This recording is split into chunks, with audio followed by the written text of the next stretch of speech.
Boa noite, pessoal. Bom estarmos aqui novamente, né, trazendo um conteúdo para a gente pensar, né, já no início da semana.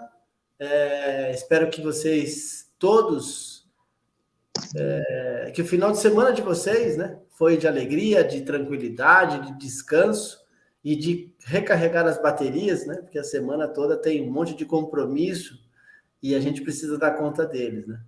E aí, aqui pelo canal Recuperação em Foco não é diferente. Nós temos aí uma bateria de escalas de entrevistas e hoje com uma excelente pessoa para a gente trocar várias ideias aqui. Vamos, antes de mais nada, assistir uma vinhetazinha para a gente já iniciar o nosso programa. E você que está chegando agora, seja bem-vindo ao canal Recuperação em Foco. Você que já tem nos acompanhado também, você já é de casa, divulgue o nosso trabalho, fique conosco, permaneça. E a tendência é aprender, né? Tanto nós aqui, quanto se a gente puder juntar, né? Tirar as dúvidas de vocês, para nós também é o que a gente tem de melhor aqui. Vamos lá, sejam todos muito bem-vindos ao canal Recuperação em Foco.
Agora sim, né? Lembrando aí que nós temos uma frase, né? Juntos por um propósito. Então, que esse propósito seja aqui, de uma maneira ou de outra, dissipado através da nossa troca, do nosso conhecimento. E também vocês, quanto convidados, permaneçam conosco, façam os seus comentários, tirem as suas dúvidas aqui, que é um canal para vocês. Entre, sente e fique à vontade aqui pelo canal Recuperação em Foco. Doutora Ariana, faça as honras, se apresente para as pessoas conhecerem você. Olá, boa noite a todos, que prazer estar aqui com vocês.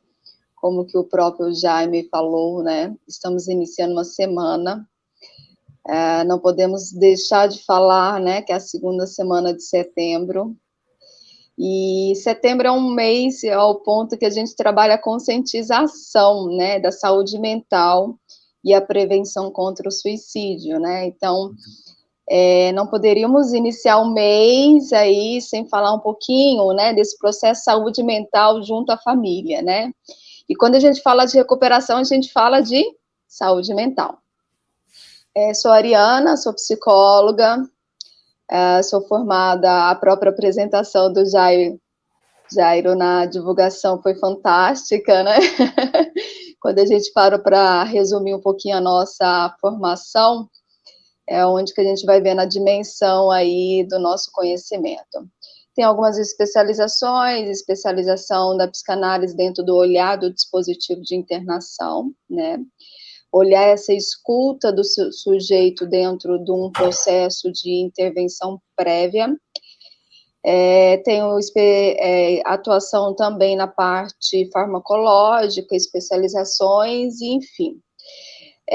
Quando o Jairo me trouxe esse convite, né, ele teve a oportunidade de me conhecer dentro de um dispositivo de uma moradia terapêutica, e é onde que estava começando aquela divulgação, o que é moradia terapêutica, né, aonde que ela entra dentro de um processo de tratamento, de recuperação, é um tratamento, já é uma base de recuperação, né, onde que faz parte, né, dentro desse dispositivo, isso já faz, se eu não me engano, uns 2 anos, né, Jairo?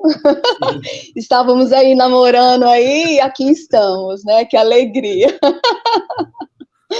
Muito bom. E achei fantástico, né, a apresentação, né, que juntos construímos aí um olhar para essa saúde mental, né, então estou bem honrada pelo convite, feliz por isso. Estamos vivenciando uma transição, né, pós-pandemia, falarmos, né, ao ponto que está sendo marginalizado, né, a saúde mental, a ansiedade, depressão, né, tá um modismo, ao que ponto que a gente, como familiar, precisamos olhar, né, e aí aqui estamos, e o tema, falar da recuperação, né, o processo de recuperação é junto com a família, mas a que ponto que a gente entende que está no momento para interagir com a família, né? Até que ponto que a família também está preparada para lidar com esse processo de recuperação, haja visto que a família também precisa entrar em recuperação. Não é fácil ter um familiar adoecido, né? Então, assim, dentro do processo, quando eu pensei no tema, né, ficamos aí mais ou menos um mês pensando no tema, e aí o que me fez pensar no tema foi logo após o congresso, né, quando eu confirmei com ele o tema, o nome do tema, eu tive a oportunidade de, entre colegas, né, profissionais ali no congresso, falarmos dessa ressignificação da recuperação, né? Falamos muito de internação, né? E quando a gente fala de internação, a gente está falando da doença. Não estou aqui para falar que o modelo, né, que a proposta de internação não tem validade, e tem-se validade, né? E por se ter validade, precisa-se ter um objetivo, né? E até que ponto que hoje a gente tem esse conceito, né? Até que ponto é o momento de um processo de intervenção na internação, até que ponto que é o momento de uma interação com a família, e até que ponto que precisamos olhar nesse processo de ressocialização, de reinserção social. E aí eu escutei de um grande colega nosso, Jairo, do Irã, recuperação é na rua. E aí, aproveitando o momento, o Alexandre, do Faces e Voz, ele vem trazendo esse processo de ressignificar a recuperação como uma base de apoio aqui fora, né, e trabalhar no olhar do SUS, né, o quanto o SUS olha para a doença e não tem esse suporte para o pós, né, tá, o indivíduo saiu do quadro agudo, e aí, né, e aí nessa troca de figurinha onde me veio o tema, né, e aí acredito que aqui temos bastante familiares, né, então eu posso dizer, como uma codependente em recuperação, o quanto esse processo de recuperação na base familiar, primeiro ponto, todos precisam estar na mesma linguagem, todos precisam estar falando no mesmo processo. E quando eu falo todos, porque o adoecimento emocional, ele é multifatorial. E se é multifatorial, a gente entende que há um adoecimento físico, há um adoecimento psíquico, né, na estrutura psíquica, psicológico, há um adoecimento espiritual, que a gente fala da alma, e há um adoecimento familiar. E aí, quando a gente fala no processo físico e psíquico, dentro da estrutura psicológica, comportamental, a linguagem aí são dos profissionais.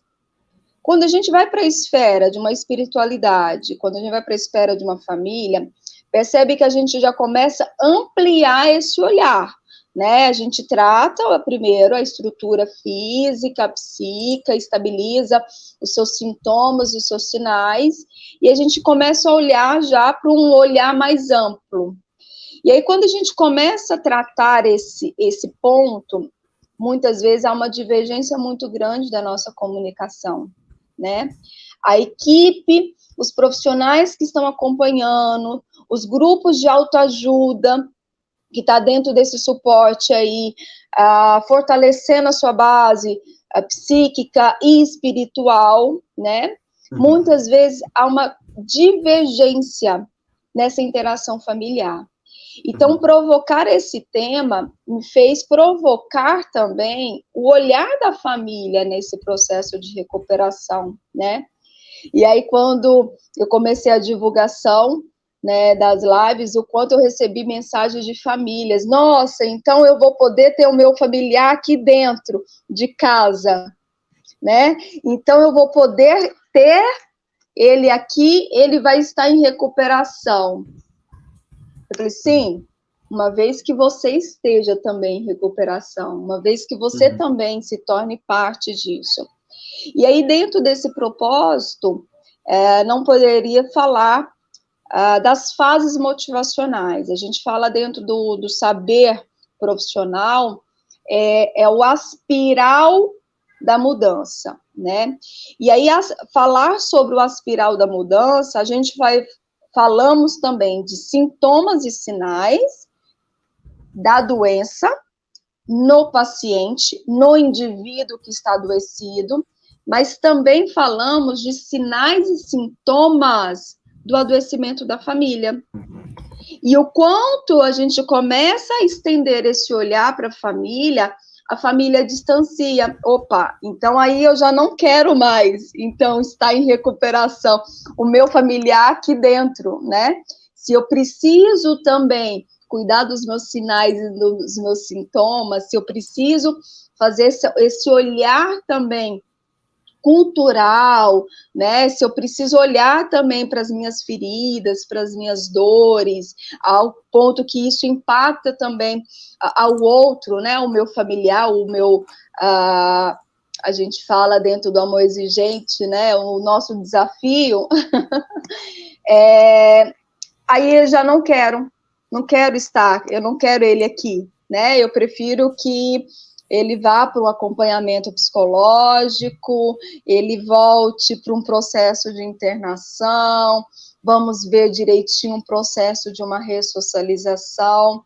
Então, falarmos também no Setembro Amarelo, prevenção contra o suicídio, falarmos também sobre o adoecimento da família, né? Porque o quanto a família também, de uma forma inconsciente, está tão adoecido que começa a gerar comportamentos, sintomas suicidas, né? Então, quando muitas vezes a equipe está numa linguagem, a base de apoio profissional está falando que nesse momento o caminho, o sugerido é seguir esse processo, e a família simplesmente toma a decisão por si só de retirar ele de um processo de acompanhamento, isso é um ato de suicídio, né? Tanto familiar quanto também do próprio ente querido. Então, eu venho provocar essa interação, né, todos juntos, a partir do momento que a gente tem o conhecimento em mãos, nos dá a permissão de uma liberdade, né? Então, ter o conhecimento me faz assumir a minha responsabilidade e sair desse momento de culpa. E aí, eu falo bastante, né, quando a gente tem essa interação das fases motivacionais, né? Então, a primeira fase, eu vou tentar, Jair, falar de uma forma mais comum, né, com termos mais comuns, ao ponto que a família e os seus, os nossos queridos, né, pacientes, aí eu falo que não são pacientes, os nossos queridos em recuperação, eles possam se perceber, né, eles possam olhar esse ambiente também, e todos em conjunto a conseguir sinalizar, a perceber num processo de responsabilidade e não de culpa, né, de jogar, apontar o dedo. Se eu tiver falando rápido, com termos muito técnicos, você sinaliza todos que estão presentes, né? Tudo bem? Agradecer a minha família, que está em peso. Ah, é? Que legal! Minha Vamos dar família uma que boa tá, noite para a minha galera? família que minha família que está em peso, boa noite. Eu estou aqui, eu não estou conseguindo ver, né? O Jairo está aí acompanhando, quem está online, então, assim, acompanhar, agradecer a minha família. Vamos, E aí, então, colocar vamos os lá. boa noites aqui na tela antes da gente já iniciar? Pode ser? Ai, que maravilha! Vai ser uma forma de interagir. Boa noite, Isso. O Paulo! Paulo, Olá, Jairo! conheci ele hoje, né? O Paulo é uma pessoa fantástica aí, eu já tenho um carinho por ele aí. Conheci uma pessoa assim que acho que era o momento para conhecer, o dia certo para conhecer. E Paulo, seja bem-vindo ao canal, que você desfrute aí dessas questões tão importantes que também de uma maneira ou de outra acaba te afetando aí você e família. E permaneça com a gente, tire suas dúvidas, fique até o final do nosso momento aqui. A doutora Miriam também é uma baita de um tripé aqui no Recuperação em Foco, nos ajuda pra caramba, está dizendo boa noite para todo mundo aí. Seja bem-vinda, doutora. Boa noite, Miriam. Maurene também, conheci hoje, uma pessoa fantástica aí, já está aqui nos seguindo e compartilhando da nossa ideia. Seja bem-vinda, Maurene.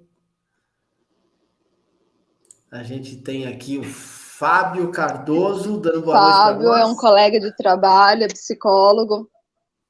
Que legal. Quem sabe, né, trazer você e o Paulo para cá para a gente bater um papo. Você fala o Fábio? Trazê-lo para cá. Opa!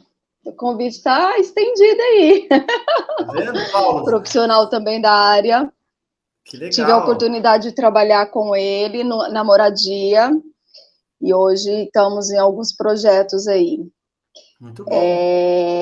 Então, boa noite a todos. Então, retomando, né? Jair, eu não sei o tempo, tá? Você vai sinalizando aí, vai falando, e aí eu vou conduzindo aí, tá bom? Da forma melhor, Tranquilo. a interação, as perguntas, a interação, todos aí estão abertos, né? E aí, voltando, né, às fases motivacionais, quando a gente começa a falar do adoecimento, né? Dentro da saúde mental, a gente entende, independente de qual diagnóstico, sempre há o primeiro sintoma, que é a fase da negação, né? A família começa a perceber sintomas atípicos, né? Comportamentos atípicos. O que seria atípicos? Diferente dos normais, né? Já começa a apresentar algumas questões, né? Chega muito tarde, está apresentando uma agitação, uma inquietação, geralmente muito nos horários noturnos. Então, já começa a perceber alguns sintomas, né, atípicos do padrão. E aí, ao perceber isso, a família começa a se tornar responsável para esse processo, né, de ajudar. Muitas vezes, o indivíduo que está nesse processo do adoecimento, nessa fase, ele não se percebe, ele não tem essa autocrítica, ele não tem essa percepção que os seus sintomas, os seus comportamentos estão estão fora do normal. E aí, muitas vezes, quando a gente começa a falar, a família começa a sinalizar, e aí leva para ele, né? Olha só, você está chegando mais tarde, você nunca foi de chegar mais tarde. E aí ele não consegue perceber que há uma mudança, começa a se justificar. Então, essa primeira fase é a fase da negação. E a negação não é só assim, eu nego que eu não tenho, não. Ele não tem a dimensão, ele não consegue perceber que há uma mudança, né? Uma mudança do seu funcionamento, uma mudança do seu padrão funcional, uma mudança da sua estrutura psíquica que muitas vezes, né, começa a ficar mais agressivo, já não era agressivo, começa a ficar mais ansioso, inquieto, já que não era. E esse processo, ele não é de repente. Essa primeira fase, e é onde que precisamos levar esse conhecimento para a família, é onde que há a progressão do adoecimento emocional. Uhum. Se todas as vezes que as famílias começassem a perceber, isso eu falo no processo de recuperação, quando a gente fala que a recuperação é com a família, é muito importante a família perceber isso, né? Então, independente se já teve um processo de tratamento ou se está iniciando um processo de tratamento, uma vez que a família começa a perceber que os comportamentos estão saindo fora do padrão, que a forma de pensar, a forma de raciocinar, né? Então, outro exemplo claro, dentro de uma bipolaridade, né? Nunca foi de falar tanto de compras, do ter, né? Nunca foi de ter uma sexualidade tão acentuada. E aí começa, né? Qualquer vídeo que assiste, qualquer filme que assiste, já vem sempre um olhar muito mais à sexualidade, começa a ficar muito vaidoso, diferente do que é o padrão. Então, percebe que o funcionamento psíquico começa a ter uma mudança. E aí a família que já conhece, né, já tem essa base cultural, não consegue perceber ou muitas vezes fica com medo, fica com receio de falar, né? E aí é um adoecimento também familiar, quando a família tem medo de sinalizar, né? A família não quer magoar.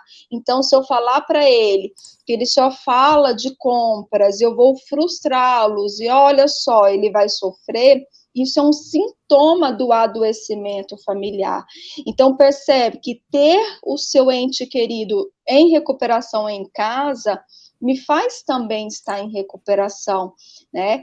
Então, esse olhar, a primeira fase, a fase da negação, eles não conseguem perceber, é onde se perde a crítica, o funcionamento psíquico está adoecido, ele não tem essa percepção. E aí, para que faça esse processo de conscientização, essa primeira fase, é fundamental uma intervenção profissional, seja de um psicólogo, seja de um terapeuta, seja de um psiquiatra, é fundamental, porque a relação afetiva se confunde. E aí, muitas vezes, um sintoma que ele está apresentando de negação, quando a família começa a pontuar, a família começa a jogar na cara, também começa a trazer de uma forma que cada vez mais ele vai se rejeitando. E aí se mistura muito o sintoma da família com o sintoma do adoecimento, né? E nessa fase é fundamental esse distanciamento, esse processo de ter uma intervenção profissional, ao ponto que o profissional vai conseguir identificar, né, quais são os funcionamentos psíquicos distorcidos, né, qual é o impacto dessa distorção para uma qualidade de vida e qual seria uma proposta de tratamento, aonde que a família vai entrar nesse momento, aonde que é a base de acompanhamento, né? Qual o suporte que nesse momento é o ideal. Então, essa primeira fase, ela é fundamental uma intervenção profissional, né? E é onde que a gente começa a fazer essa aproximação do paciente, do indivíduo que está adoecido, com a família. Então, é muito importante que a família se sinta segura, né? Aí a família começa, não, ele não quer ir, e realmente ele não vai querer ir, né? Aí a família fica aguardando, negociando, que também é outro sintoma do adoecimento da família, perante esse processo de recuperação. Ariana, falando nesse nível, né, de que a gente está trocando esse papo, a importância da família, eu diria, Acho que não tem percentual. Mediante a esse caso instalado, né, no transtorno já crônico, vamos dizer assim, e aí a gente parte para as melhores intervenções, que são essas que você mesma colocou. Olha, diante desse quadro que a gente está discutindo, olha o que a Marta, inclusive ela é uma grande parceira, Marta Lima, ela é uma conhecedora aí das redes sociais e ela transmite para nós mesmo a questão de recuperação. Mas olha que legal o que ela coloca para nós pensarmos. A minha recuperação é com a família da Irmandade, porque a família de sangue são leigos até hoje sobre recuperação. Então, olha só a importância da parceria que eu, como dependente químico, quando saio de uma instituição, volto para o meu lar, olha a parceria perfeita que seria. Tudo bem, eu fui lá, aprendi todo o método, aprendi a aplicar, mas agora eu estou no campo de batalha. Só que eu estou no campo de batalha com as pessoas que eu convivo. E nada melhor que todo mundo entenda o processo de recuperação como um todo e façam aí da vida verdadeiros momentos novos, né? E aí a família tem total conscientização do que é uma dependência química. E a Marta está dizendo para nós, né, que hoje a família da Irmandade, mas, né, existe muito isso ainda, né? Sim, Marta, eu quero te parabenizar, né? Esse processo, isso sim é recuperação, né? Então, aí eu só reforço o tema: recuperação é em família. E quando eu começo no meu processo de recuperação, porque o primeiro momento é a gente olhar para a gente, né?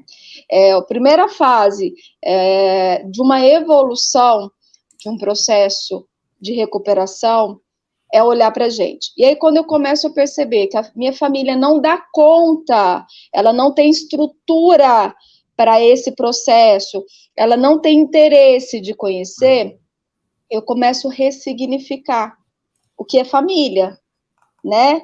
Família é aquela que está junto, acompanhando, que me ajuda sem julgamento e quando for preciso vai puxar a orelha, que é os apadrinhamentos, né? Eu começo a ressignificar. E essa é a grande diferença. Ressignificar é dar um novo sentido para minha relação familiar e não substituir. Porque a nossa tendência é assim, a minha família, ela não quer aceitar, né? A minha família só joga coisas na minha cara, mas ainda é um processo de distanciamento, é tão difícil, a minha família está tão adoecida, a Gleice entrou uma querida, profissional da área também. Que bom. A família está tão adoecida que é tão desafiador, a família é mais desafiador entrar em recuperação, que aí a nossa tendência é distanciar e substituir com o processo de irmandade, né?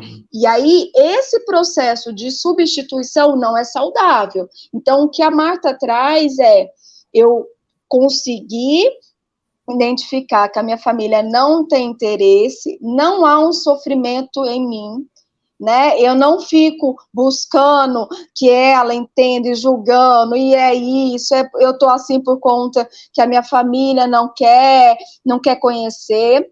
Eu consigo ressignificar e entender que a minha família hoje é a Irmandade, né? Eu não distancio da minha família de sangue, né? Eu respeito a particularidade, mas no meu processo de recuperação eu dou um sentido para a família de irmandade. Então, isso é fundamental, esse processo. Isso faz parte do processo de recuperação, é dar esse sentido para o que funciona. E aí, sim, a minha recuperação é na minha família, né, no meu apadrinhamento, né, que aí vai puxar a orelha, né, vai me buscar, né, vai me corrigir, né, vai falar, opa, vamos lá, vamos estudar, vamos se perceber, né, então isso é fundamental nesse processo. E aí, só levando esse olhar que a Marta trouxe aqui pra gente, essa fase que ela está vivenciando, é a fase da manutenção. É onde a gente consegue, junto com o olhar do indivíduo, ele consegue dar nome e colocar a base de apoio nos seus devidos lugares, sem aquela posição de fugir, sem aquela posição de culpabilizar, sem aquela posição pesada. Então, a fase que a Marta trouxe é a fase da manutenção, né? Ela está só reforçando aqui. Marta, é isso. Continue, né? A gente entende que esse processo, o quanto os bons exemplos, ele vem para nos identificar e nos fazer o olhar para a gente, né? A segunda fase é a fase a gente fala da ambivalência, né? É a pré-contemplação. E aí, se eu vou pegar a Marta como exemplo, tá? A Marta já deu a cara aqui, né? No Faces e Vozes já deu a cara para a gente dar isso como um reforço. Lá atrás, Marta, se você retomar no seu processo, de alguma forma, o início do seu tratamento, da sua recuperação, foi com algum membro da família consanguíneo. E aí, lá atrás, houve uma ambivalência. Ora, você percebia que havia um problema, ora, você conseguia fazer esse processo de perceber que havia algo atípico, algo diferente, ora, você negava. Ora, você jogava e falava que é minha família, que não quer interagir, que não quer participar, né? Essa segunda fase é a fase da ambivalência. Ora, eu percebo, e não é fácil, quando a gente começa a identificar esse processo, é muito doloroso, tanto para a gente quanto para a família. Aí a gente consegue perceber o que é meu, o que é do outro, e aí é nesse momento que a equipe que acompanha traz a família para participar, né? E traz a família para entender que muitas vezes alguns sintomas do adoecimento a família também tem como resposta, né? Então, nessa segunda fase é importante a família estar interagindo com o acompanhamento dos profissionais. A terceira fase é a fase Anatácia, uma querida que está em recuperação lindamente. Anatácia, te amo, saudade de você. A terceira fase é a fase da preparação, e é onde que a Marta começou a identificar que lugar que a família estaria, né, dentro do adoecimento dela, dentro do processo do adoecimento, aonde a minha família esteve. Ela consegue perdoar, ela consegue se auto-perdoar e consegue começar a preparar a família aonde essa família vai estar. E aí essa fase da preparação é quando começa a organizar e dar nome para suas caixinhas, né? E é onde que a gente começa a fazer esse processo de reinserção social, né? Então, à medida que eu começo a colocar tudo em ordem, identificar o que é meu, o que é do outro, né? O que é da família, o que é minha espiritualidade, e a minha espiritualidade faz parte do meu processo de recuperação, e não apenas o meu processo como responsável, então tudo é culpa de Deus, né? E é nesse momento que a gente começa a dar para cada sujeito um equilíbrio, né? Então, para cada sujeito, para cada estrutura familiar, vai dando peso para isso. E aí é onde que entra o dispositivo de tratamento moradia, né? Por que eu falo que é nesse momento que é fundamental esse processo? A nossa tendência, quando a gente começa a ter uma melhora, uma evolução positiva, uma remissão dos nossos sintomas, a nossa tendência é prometer. E aí a gente começa a fazer muito compromisso, muita promessa, a gente começa a deslumbrar E aí, muitas vezes, a gente não dá conta. E aí a gente começa a prometer algo que muitas vezes não é o que é saudável para mim e nem para minha base familiar, nem para minha base de apoio. E aí, quando há um processo de não cumprimento desse compromisso, a família novamente vem com aquele peso. Novamente você promete, novamente o Elias, grande querido, meu parceiro. E aí, nesse momento, é onde a gente começa a trabalhar esse processo dentro de uma moradia terapêutica, que estarei junto com Elias, né? Ele está à plena.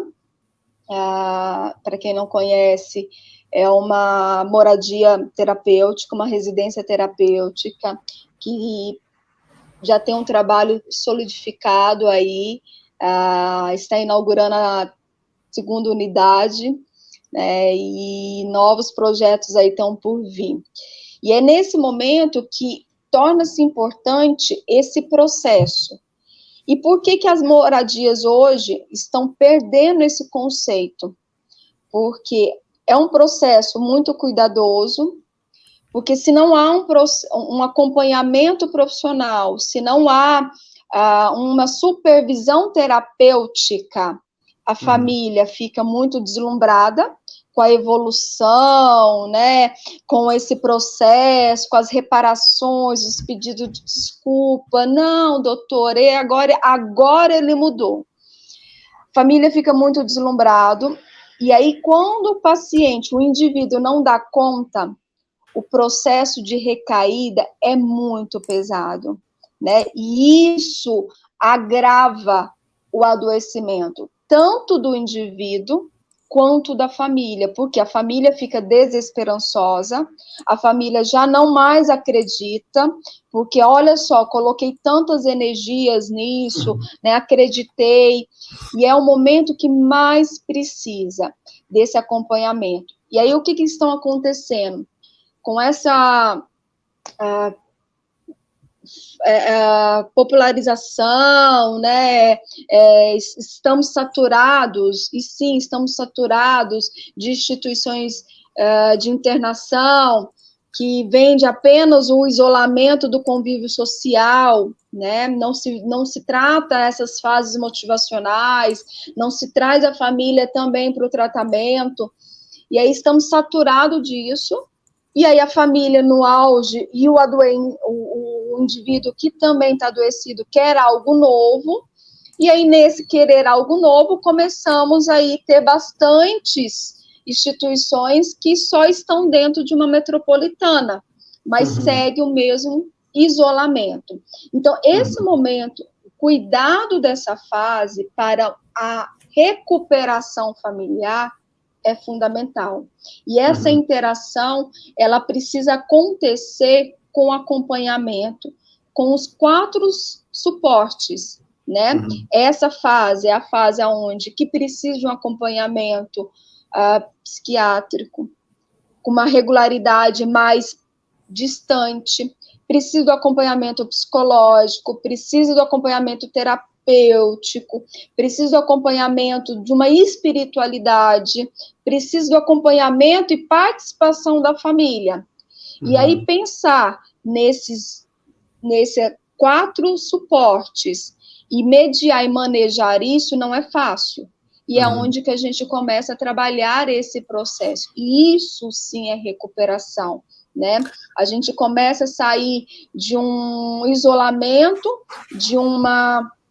a gente fala que muitas vezes, quando a família interna, a família está tão cansada que a família quer um descanso ou quer esconder, né? Esconder ou punir, né? Um indivíduo que está ali naquele processo do adoecimento. Então, sai desse processo de esconder e muitas vezes o dispositivo de moradia terapêutica começa a entrar num processo de barganha da família. Então, você vai ficar isolado, então vai para uma moradia terapêutica, e aí se entende que o indivíduo, então, já que eu vou estar dentro da cidade, vou estar dentro do processo aí de interação social, né? E aí é onde que começa a se perder esse processo de conscientização da importância de uma moradia terapêutica, de uma residência terapêutica. Uhum. Então, Jairo, só retomando, né? Eu escuto muito em qual momento que entra a moradia terapêutica, né? No momento que a família precisa desse suporte, a família precisa dessa interação.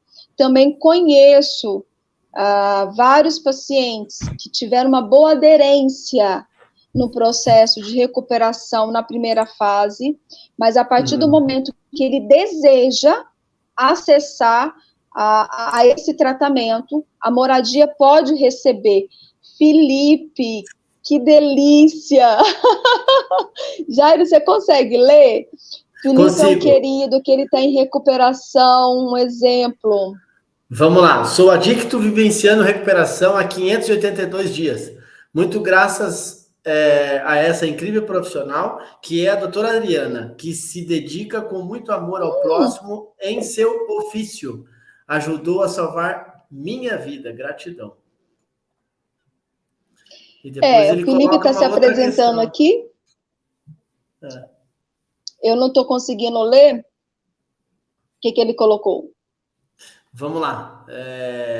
Ele diz assim, ó, sou adicto vivenciando a recuperação há 582 dias. Muito graças a essa incrível profissional, que é a doutora Ariana, que se dedica com muito amor ao próximo em seu ofício, ajudou a salvar a minha vida. Gratidão. Depois ele tem um outro comentário aqui, ó. Recuperação tem tudo a ver com relacionamentos. Com nós mesmos, com nossos entes queridos, companheiros de irmandade, com a sociedade e, finalmente, com o nosso poder superior. Que lindo! O Felipe é um querido, né? Já que ele deu a sua face. Ele iniciou um processo. Felipe, eu vou aproveitar, já que sou muito grata por ter feito parte, né, de alguma forma ainda faço parte da sua recuperação.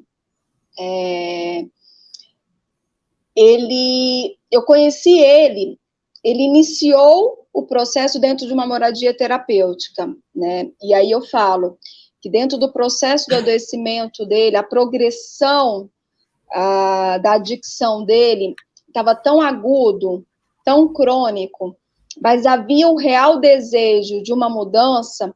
Isso permitiu com que ele iniciasse esse processo de tratamento dentro de uma moradia terapêutica. Uhum. Então, primeiro ponto, aonde que entra uma moradia terapêutica, o indivíduo precisa ter esse desejo de uma mudança. Uhum. Qual vai ser? A gente não consegue prometer, porque aí muitas vezes, como se tem essa característica deles prometerem, eles também buscam dos profissionais algumas promessas, e se a gente não percebe isso, a gente começa a prometer. E o Felipe, ele já tinha tido experiência no processo manda-bala. Ele já tinha tido uma experiência, só não vou contar que você é palmeirense, tá? Ele pôs um coraçãozinho ali, ó.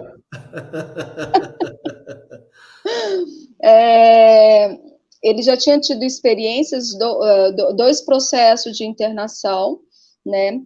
E aí, quando ele começou a buscar um tratamento diferenciado, havia o desejo de uma mudança. E ele foi o responsável pelo seu processo de tratamento, né? Que é outro ponto, que a gente tem um conflito muito grande, né? Eu sou auto-internante e eu sou o paciente, mas em qual momento que essa responsabilidade do seu auto-internante vai ser a favor do meu processo, em qual momento eu vou usar isso contra, né? Então, o Felipe conseguiu, né? Ele construiu um vínculo de confiança com a equipe terapêutica, que por mais que ele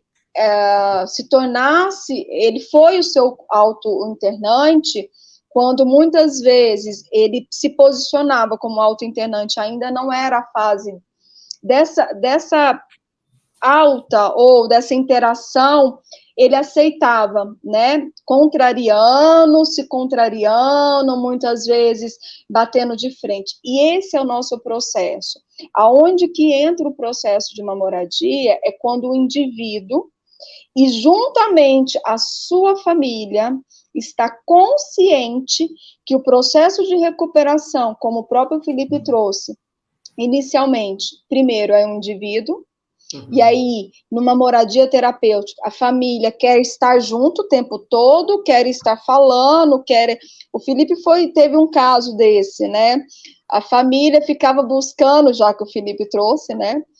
Ficava buscando o tempo todo e ele estava no momento, não, agora sou eu, né? E aí a família ia até os profissionais, né? Perguntando, ele comeu? Ele dormiu? Né? A família tem essa dificuldade, porque está numa moradia terapêutica, eu tenho esse livre acesso, né? Até que ponto? Então, a família precisa também estar consciente que a primeira fase e a segunda fase precisa haver essa separação, né? Eu escutei um termo de uma familiar, muitas vezes no adoecimento, é tão simbiose, é tão misturado tudo, que as dores do seu familiar se tornam da doença do outro e não consegue separar. E aí, esse processo da recuperação com a família precisa entender que as duas primeiras fases, ela precisa fazer essa separação.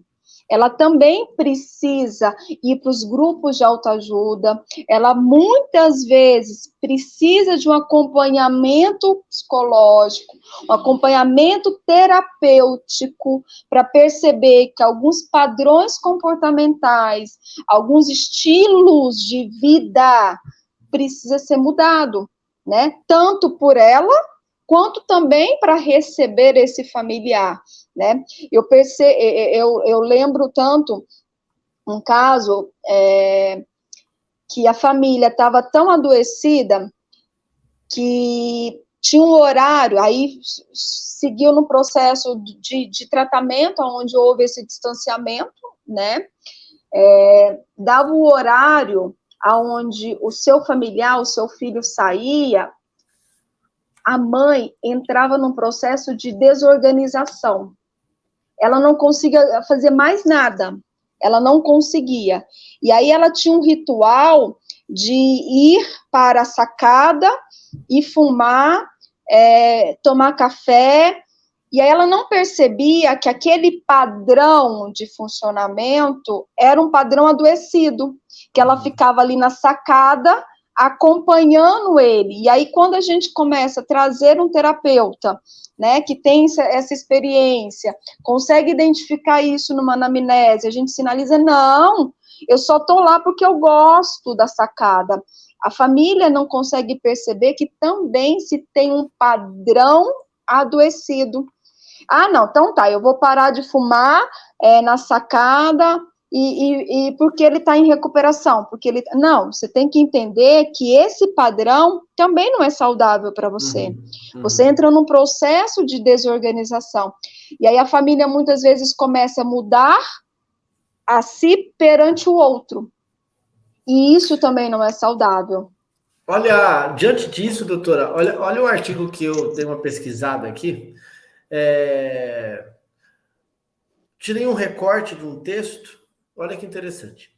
A modernidade, com os seus intensos processos de mudança, não favorecem nossos valores que preencham os anteriores demolidos, ocasionando uma espécie de vazio de significado com o cotidiano de muitos indivíduos, né? Esse é um ponto. Há um sentimento de se estar à deriva, participando inconscientemente dos processos coletivos e sociais. Perda quase total da atuação consciente e da identidade. Isso tem tudo a ver com uma codependência. Por que estamos trazendo essas questões, né? Que daí as pessoas que estavam em debate estavam perguntando, porque essa realidade pós-moderna é muito parecida com os sintomas apresentados pelos dependentes e codependentes, ou seja, estamos vivendo um momento social desfuncional, onde isso afeta as famílias, favorecendo os sintomas da dependência e da codependência.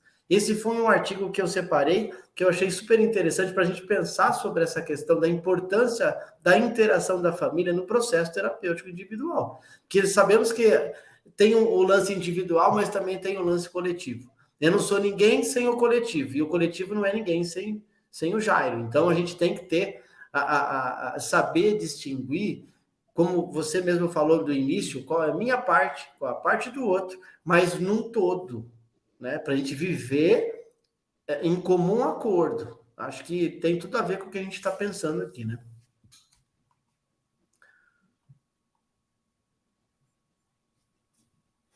Sim, sim.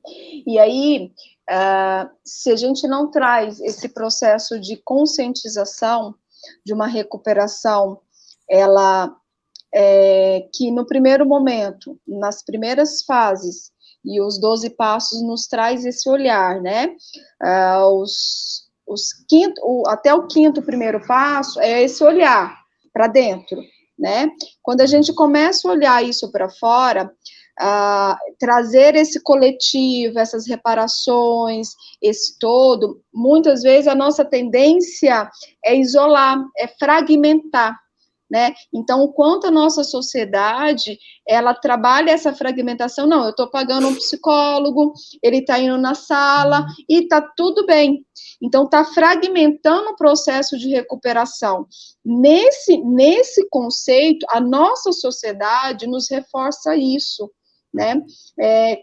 O problema é o outro, então ele parou de usar, né? Então eu estou pagando a terapia, e aí quando eu viro e falo, então tá, você está pagando a terapia do seu familiar para minimizar o seu sentimento de culpa e tirar a sua responsabilidade do processo, né?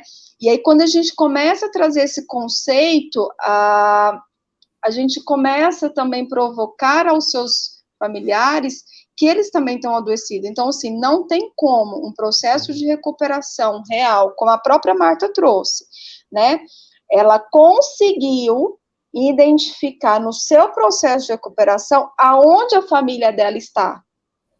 Não é que ela tirou a família dela, né? Não é que ela distanciou, né? De uma forma no seu processo de recuperação, olhando para a sua individualidade, olhando para o seu eu, ela conseguiu entender e reparar aonde essa família estaria.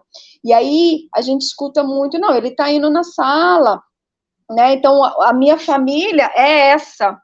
Eu já não me sinto bem lá em casa. Eu já não me sinto bem voltar para casa. Eu já não. Opa! Vamos lá, né? Então vamos trazer esse processo. E muitas vezes, quando eu vou levar temática, né, para o grupo de AA, mesmo não sendo uma adicta de substância, né? A minha adicção é o afeto. Quando eu vou para a sala fazer a temática, eu trago esse olhar, né? E aí, quantas famílias que participam, né? Então, as famílias participam só no momento quando há uma dor, né? Quando está latente a dor. E aí, depois distancia desse processo, né? Começa, então tá tudo bem. Aí já começa você prefere a sala, você prefere ir para a psicóloga. Quando você vai para a psicóloga, você faz toda aquela preparação para ir, você escreve. Para mim, você já não escreve mais nada, né? E aí a família começa a apresentar esses sintomas do adoecimento. Então, não tem como. Quando a gente fala que a recuperação é com a família, é para trazer essa família para a recuperação. E é esse que é o nosso ponto, né? O nosso consciência e pensar dessa forma. Então, a saúde nossa é uma saúde, se a gente for olhar para o SUS, é uma saúde fragmentada.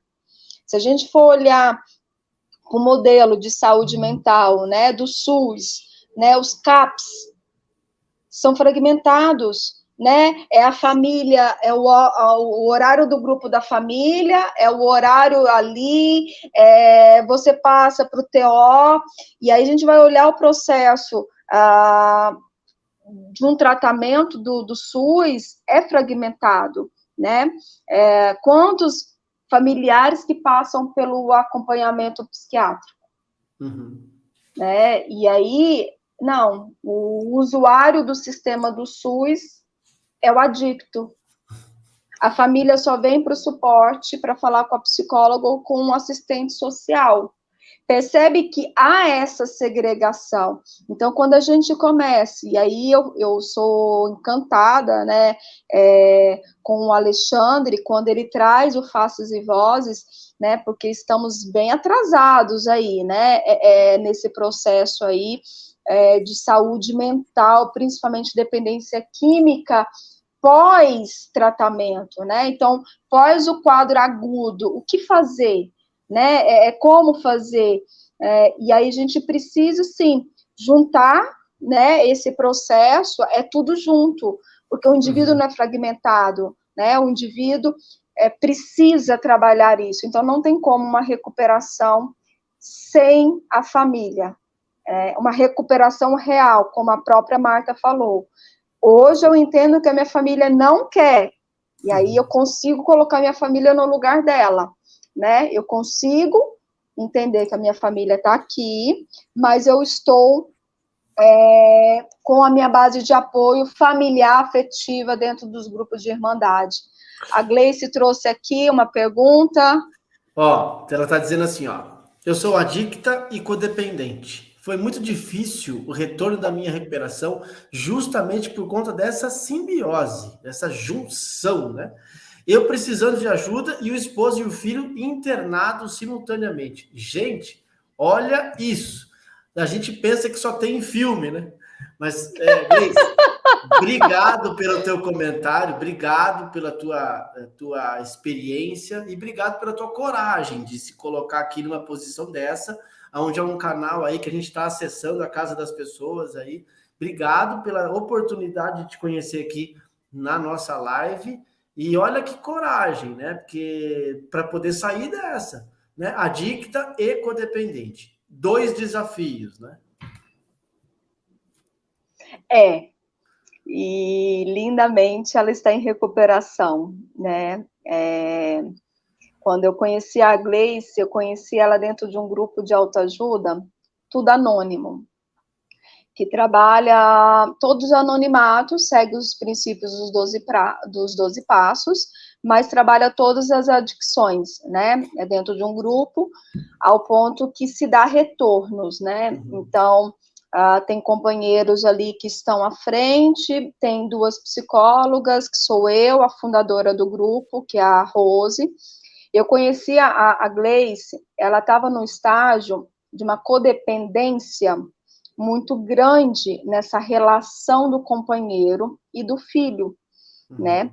E aí, à medida que ela começou a falar desse processo, aí ela trazia muito isso. Gleice, eu estou trazendo, tá? Estou quebrando o nosso anonimato. Antes de você continuar falando, olha que daí ela fecha com chave de ouro. Ela falou assim, ó, depois de me encontrar e deixar o outro se recuperar, acabei me tratando e atuando na área. Entendo esse padrão adoecido por conta da convivência. Sim. Quando ela estava no grupo, eu conheci, ela ainda é membro de grupo, né, hoje com um processo de autonomia muito maior, porque ela consegue se perceber o quanto a codependência com o filho era muito grande.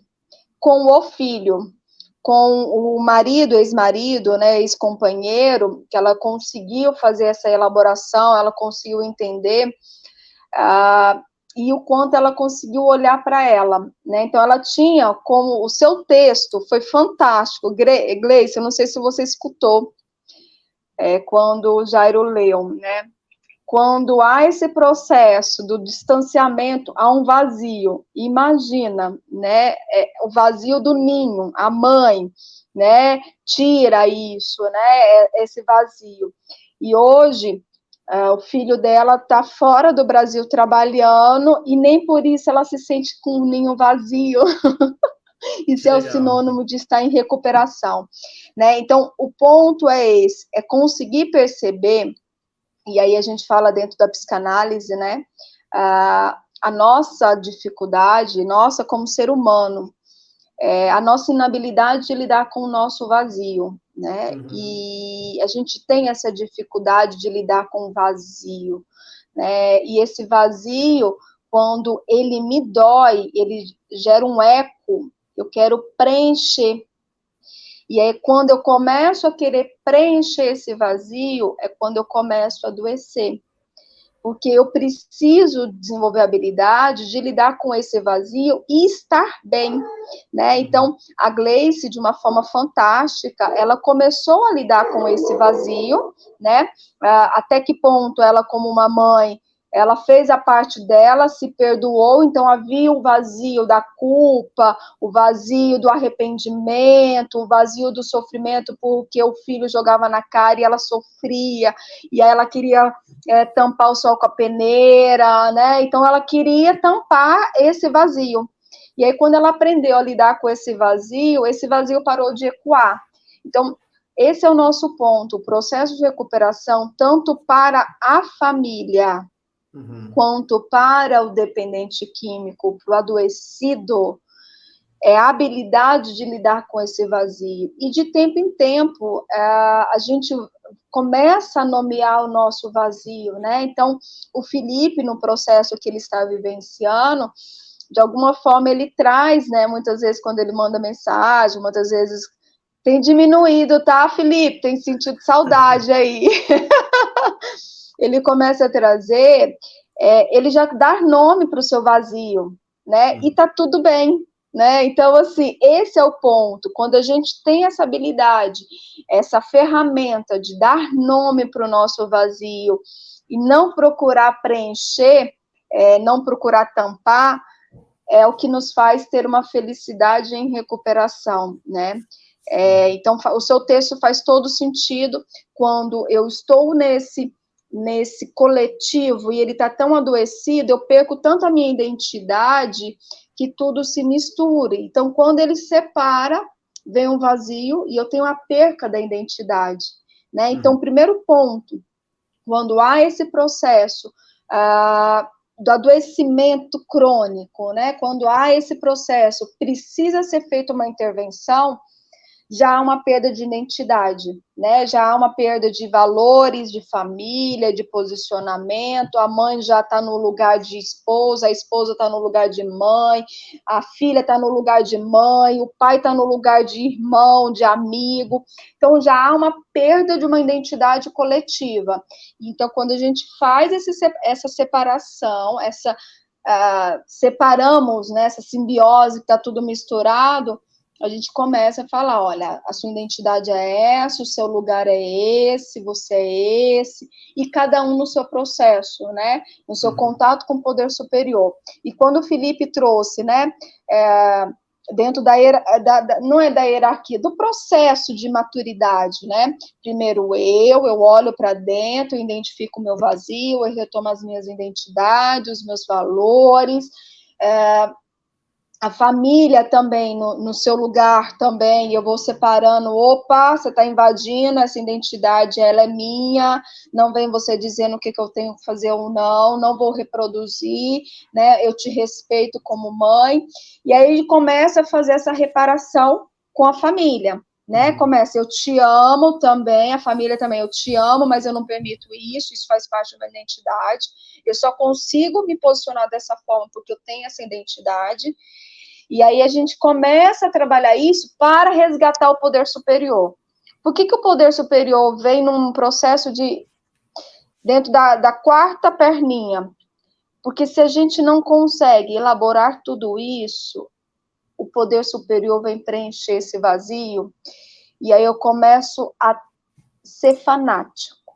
Eu começo, aí a gente usa graças a Deus, e o Deus, né, o poder superior que nos dá aí, seja cada um nomeia da forma que for, esse poder superior que o Felipe traz, eles não permite ter o nosso livre-arbítrio, não permite a se tornar pessoas melhores. Então, assim, não é ele vai nos ajudar a se tornar uma pessoa melhor, e não vem preencher.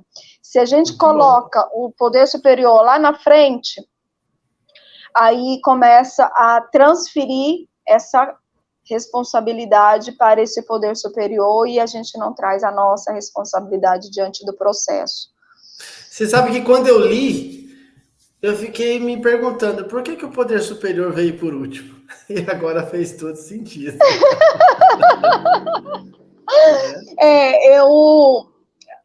O Felipe, ele foi dando nome para esse lugar, né? Até que ponto ele conseguiu reconhecer o seu poder superior, né? Que lugar que esse poder superior vai estar. Então, hoje, ele só consegue fazer tudo isso porque ele tem um poder superior. Mas lá no início, o quanto ele fazia tudo isso porque ele tinha o poder superior. Assim, ele colocava o poder superior primeiro. Uhum. Foi positivo? Foi. Por que foi positivo? Porque ele estava sendo acompanhado por uma equipe. Se ele estivesse fazendo isso sozinho com a família, ele teria metido os pés. Percebe que a equipe vai definindo a dosagem que está sendo. Opa, segura um pouquinho, agora é esse momento. Então, quantas vezes que o Felipe se contrariou, que no lugar de ir para a igreja, né, o templo que ele participa, ele precisaria estar dentro de uma intervenção terapêutica. E aí, à medida que ele foi se ressignificando, aí sim, ele deu esse lugar, e aí a equipe. Então, é fundamental, no primeiro momento, esse direcionamento da equipe, de profissionais neutros, que vai dizendo, conduzindo, não é dizendo, que a responsabilidade não é nossa, a gente provoca ao indivíduo que ele tem essa dimensão do que ele está fazendo, né? Que ele tem essa capacidade do poder crítico. Então, o poder superior é a quarta perninha, porque senão a nossa tendência é colocar o nosso poder superior. E haja visto, né, que os 12 passos, ele é espiritual, né? Então, assim, não quer dizer que ele seja espiritual, que não nos faz assumir a nossa responsabilidade, reconhecer a nossa impotência, né? Cada um tem a sua parte, né? E cada um no seu momento, né? Cada um no seu momento. Eu abro aí nessa.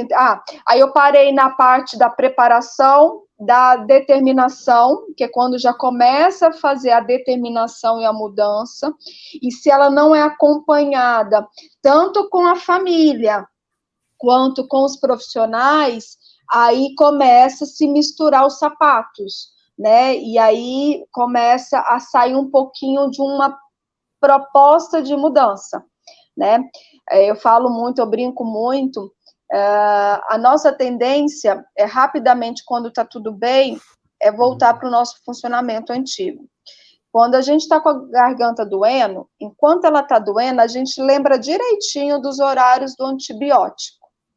Quando ela começa, eu sei da importância, eu acordo nos horários, né? Eu ponho um relógio, eu peço ajuda, eu vou numa consulta, né? Eu me submeto porque tá doendo, né? Quando começa a ir do terceiro a quarto dia, porque já não há mais a dor, aí a família já começa. Tudo bem, não precisa tomar agora, não. E aí começa, nossa, eu tenho que tomar o antibiótico. Não, tudo bem. Já toma mais tarde. Aí você vai perdendo a dosagem terapêutica do antibiótico. E com isso, o seu corpo vai criando uma resistência imunológica ao ponto que aquele antibiótico já se vai perdendo dosagem terapêutica, né? O corpo, o vírus, ou a bactéria, vírus, o antibiótico, vai tendo uma resistência maior. E aí, quando precisa novamente voltar, já não é mais aquele antibiótico, porque já tem uma resistência. E eu falo que o adoecimento emocional não é diferente. Então, as fases que mais precisa ter cuidado é a segunda fase, né, que é a da ambivalência, que é um momento crucial para uma evolução positiva de um tratamento, e a terceira fase, a quarta fase, que é da preparação, que é justamente o momento da mudança, né, porque aí a família já está tão misturada, a família já começa a ficar muito eufórica, eles também, e aí já começa a tomar decisões fora do propósito que foi definido, que foi construído. Então, são as duas fases cruciais para um processo de uma recuperação. Então, recuperação é em família, é com a família. E esse é um momento importantíssimo. A quinta fase é da manutenção, né, aonde que aí já tem essa autonomia, né, já começa a fazer um distanciamento no processo da equipe terapêutica, e aí já está no processo muito dessa vivência junto com a família, a espiritualidade, e aí entra mais nessa estrutura, né, família psíquica, que aí pontualmente continua com acompanhamentos semanais ou quinzenais ou 2 vezes por semana, com acompanhamento psicológico, terapêutico, se assim existe a necessidade. A parte da espiritualidade, que aí entra a questão dos grupos de autoajuda, que é a identificação da identidade, né? Eu me identifico com você nisso, eu não me identifico nisso, que isso é importante. E a parte da espiritualidade. E aí, na fase da manutenção, dar essa continuidade nessas 3 fases e vai continuando. A recaída, ou o surto, seja qual diagnóstico for, ela faz parte da fase motivacional, né? Então, se teve motivos para uma recaída, né? Então, ela muitas intervenções e teorias aí que a gente escuta, não se tem, aí se confunde muito. A recaída faz parte de uma recuperação? Não. A recaída não faz parte de uma recuperação. A recaída faz parte da doença.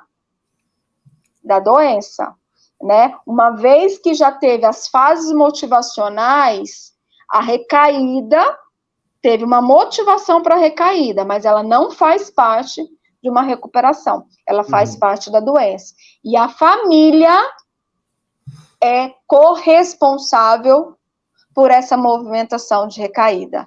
Então, quando a família entra junto, recuperação em família, quando há um processo de recaída ou de surto, a família é corresponsável, não é que ela é culpada, ela é corresponsável, né? Porque a família, uma vez que está participando, está interagindo com essa recuperação, a família consegue também, junto ao seu ente querido, pedir ajuda ou oferecer de uma forma mais impositiva uma ajuda. Oferecer é ir lá buscar o profissional que acompanha e oferecer. Não é dar a opção. Eu dei a opção para ver se... Não, é oferecer uma ajuda. E é isso, né? A recuperação é na rua. Por que é na rua? É nessa interação. Lógico que, em alguns momentos, precisa fazer esse distanciamento, e como a família está tão doente, que não consegue, está tão simbiose, está tão misturado, não consegue amor exigente na veia, os 12 princípios de amor exigente, admiro muito, faz parte de um processo, de uma base de apoio. A minha recuperação, ela vem em decorrência dos 12 passos do AA, do Alcoólatras Anônimo, mas hoje a minha manutenção, ela se mantém através do amor exigente, admiro muito. E o quanto a gente precisa trazer isso, né? A família também precisa estar junto, né? Para ela entender até onde ela vai. Por exemplo, eu, como uma codependente, oferecer ajuda ao meu familiar, e mesmo assim ele não quis, eu continuo na minha recuperação, eu não paro, eu não negocio a minha recuperação. E aí, eu, diante do profissional que acompanha, eu deixo a responsabilidade junto do profissional e o dependente, né? Então, Muito essa é a bom. nossa responsabilidade aí como familiar. Que show, né? Infelizmente, nosso tempo não dá para a gente ficar aqui umas 2 horas. Eu gostaria muito, né? De ficar aqui o tempo todo conversando e debatendo com as pessoas. Vamos articular um outro momento, doutora, para a gente Vamos, vir aqui, né? Falar um pouco mais a respeito dessas condições de recuperação. Trazemos aqui alguns temas também, como essa modalidade, né? De dispositivo de tratamento, que é a residência terapêutica, que sim, tem resultado positivo e a gente viu através dos nossos comentários aí.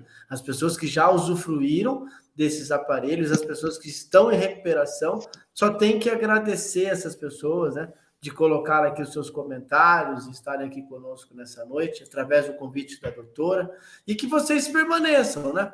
De uma forma ou de outra, aqui no canal Recuperação em Foco, nós somos um canal acolhedor, né? Então, se você tem uma necessidade de um profissional, já fica aqui também a dica, e eu vou colocar aqui para todos conhecerem o Instagram da doutora Ariane, Ariana. Ariana, né? E esse é o arroba dela. Visitem a página, tem muito conteúdo legal, e inteiramente à disposição para vocês também. A live fica gravada, mandem aí para as pessoas, marque as pessoas também, que você, de uma maneira ou de outra, saiba que está precisando de uma ajuda ou uma orientação. Somos aqui pessoas, eu, né? Sou uma pessoa em recuperação que eu posso, de uma maneira ou de outra, ofertar aí uma palavra amiga, um abraço, ou até mesmo uma intervenção, se caso for.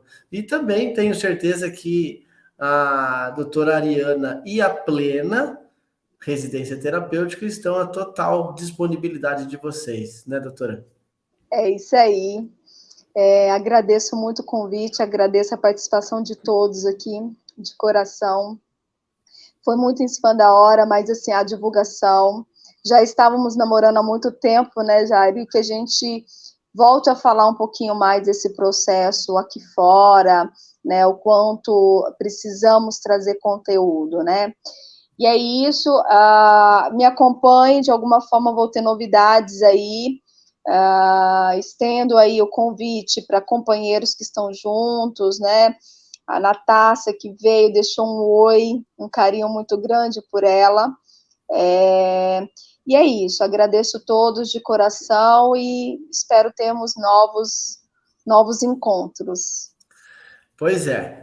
Bom, pessoal, quero agradecer mais uma vez a todos, né? Você que entrou hoje pelo canal Recuperação em Foco, entre, sente, fique à vontade, desfrute de todos os materiais que a gente já trouxe para cá.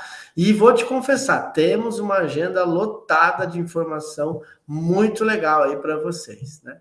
E as pessoas que já nos seguem, continue conosco, apreciando aí. E assim, quer convidar uma pessoa que você saiba, que você um profissional que de repente você conheça, mande para nós, através dos seus comentários, para a gente entrar em contato e trazermos os conteúdos para vocês. Doutora Ariana, mais uma vez, gratidão de ter aceito o nosso convite. E vamos sim, sem dúvida, trazer outros momentos aqui para discussão.